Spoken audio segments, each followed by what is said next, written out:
Good morning, YouTubians, or YouTubers, YouTubials, everybody on YouTube. This is Rob E coming at you, NC Hobbler. This is my first video after staying the first night in my modified Ford Explorer with the bed in the back. And it got down to 28 degrees last night. It was pretty chilly, but don't mind saying I was pretty darn comfortable. And when I got up this morning at 7:40, cut the heat on in the Explorer, let it run for 20 minutes, and it was nice and toasty enough to be able to get dressed. I slept with nothing but my shorts on last night, no shirt or long pants or socks or anything, and under the 2 wool blankets and a microfiber blanket, completely fine.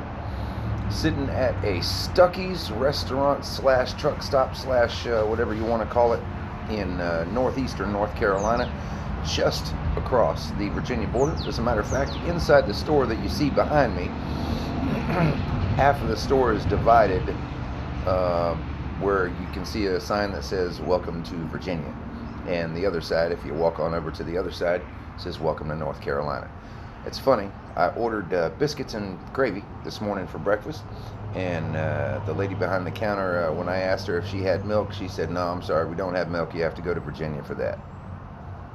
She meant I needed to cross over into the convenience store and get a carton of milk. Anyway, breakfast was good. The people were polite, and I'll give a slight little review about this place. The lady was really kind, very, very polite and nice, and the food was good, and it just felt like a down-home atmosphere. Definitely the place that that you want to be able to go to have a nice, relaxing breakfast. Now, there was something I was going to review. What was I going to review? Oh, I know what I was going to say. It's about the type of people and the type of atmosphere that you find in this area of the country that you don't find in many other places. And that is people that are just kind and neighborly to one another. I was going to come out here and sit and have a cigarette after my morning breakfast, and I knew that it was 32 degrees presently, and it was going to be cold to sit down, so I had a piece of foam left in the Explorer, but it was a little bit on the big side, so I needed to cut it. And I didn't bring my knife with me because this is just a trial run. I'm not actually on the road yet, but I'm taking a 2-night sabbatical to be able to give this Explorer a test run, see how it's going to do. And I asked one of the workers in the Stuckey's here, a young fella, probably 24, 25, 26 years old. I said, "Hey man, do you happen to have your knife on you?" And I said, "I'm just going to run out here to the Explorer. I'll be right back." And he proceeded to pull out his car keys that had a little pocket knife on the keychain and handed them to me. He said, "I'll be here," and then he walks away. I can't imagine anywhere else in this country that people would be as trusting as to just hand somebody their car keys that they have never seen, met, or talked to before, and trust that they're going to come back. Really nice, man. That was a pretty cool experience. I remember when I moved back to this area a couple of years ago, my ex, who wasn't my ex at the time, we were going to try the whole long distance relationship thing, which didn't work, but I remember telling her about how people here often don't lock their houses or their front doors or their cars, or people often leave the keys in their car here. And coming from California, that is entirely unheard of. Nobody is going to leave their keys in their car in the state of California, period. Unless you're way in rural Northern California. But anywho, as soon as I moved back, it was my first day back on the beach in Kill Devil Hills, North Carolina. I pulled up to the post office to get a post office box, and the car that was parked next to me had the keys in the ignition and the purse sitting on the passenger seat.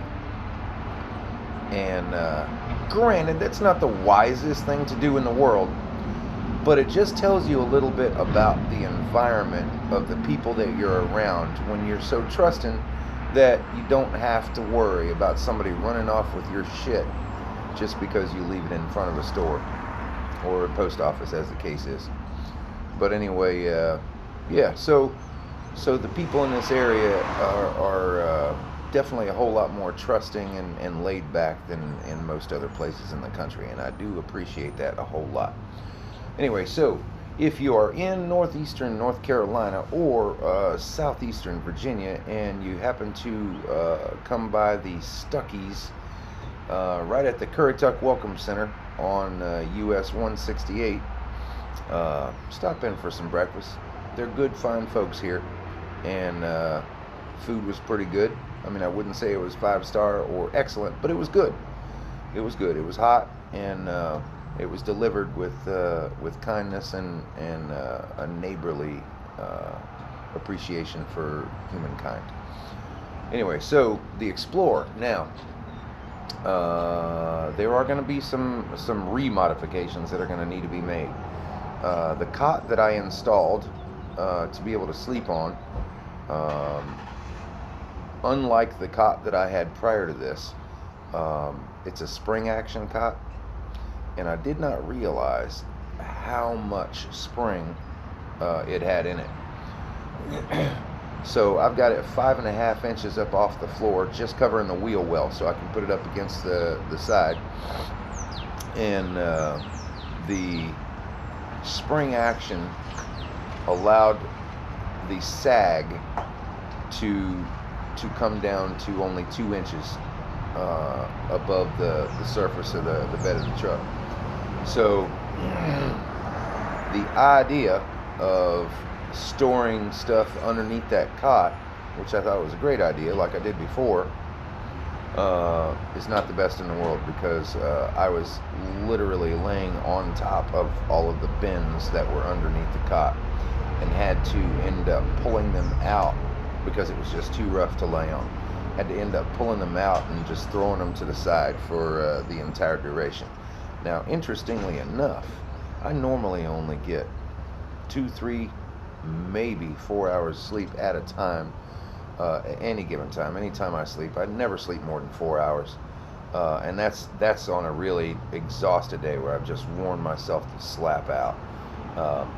But last night I retired to the Explorer at exactly 11 p.m. and woke up at 7:40. 7 hours and 40 minutes. And I only tossed and turned about 3 times throughout the night. One, to get those bins out from underneath me because I had to be more comfortable. And then just 2 times just to roll over and get a drink of water and use the bathroom.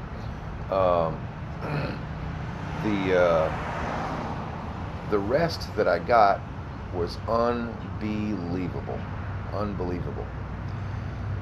So I don't know if that had to do with the outside temperature and knowing that it was cold and then just snuggled up underneath the blankets or what, but I just got an unbelievable amount of rest, and I do appreciate that. Now, as far as the modification that I'm going to do to the sleeping arrangement, at home I have a platform bed. It's a queen size, and the queen size platform beds come in 2 sections that are latched together. And those are 30 inches in width across. But it's a platform. There's no spring. It's like a steel lattice that goes across that supports your mattress. And I do believe that when I get on the road to head back to San Diego, I am going to take that platform and use half of it to install in the Explorer, and then throw a high density foam mat on top of it. That's the conclusion to the situation. Anyway, we're approaching 10 minutes. I'm gonna go ahead and get off of here. Y'all keep it real out there. Peace.